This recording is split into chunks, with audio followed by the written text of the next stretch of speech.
Tous les Bruxellois la connaissent, mais très peu d'entre eux peuvent dire qu'ils sont montés au sommet. Avec ses 89 mètres de hauteur, la tour Reyers domine le ciel bruxellois depuis la fin des années 70.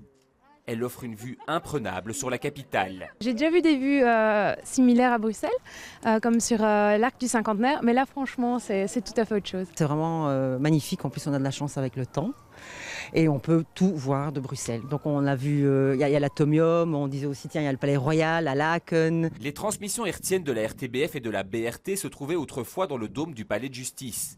Avec le développement très important de la télévision dans les années 70, les relais de transmission s'y sont trouvés très à l'étroit. La tour Reyers a donc vu le jour. Avec le développement du câble et du numérique, son utilité est petit à petit remise en cause. Le signal hertzien sert toujours parce que des émetteurs il en faut pour écouter au moins la radio dans sa voiture. Mais peut-être qu'un jour on n'en aura plus besoin de cette tour parce qu'on pourra transmettre le signal par fibre optique à d'autres émetteurs. Et la tour deviendra peut-être un musée, un restaurant, quelque chose d'attractif et de plus touristique. La RTBF s'est installée ici dans les années 60, sur un terrain qui abritait autrefois le champ de tir de l'armée belge. Le site a une histoire très importante liée aux deux guerres mondiales. Toutes les visites organisées dans le cadre de la fête de l'Iris rencontrent un franc succès.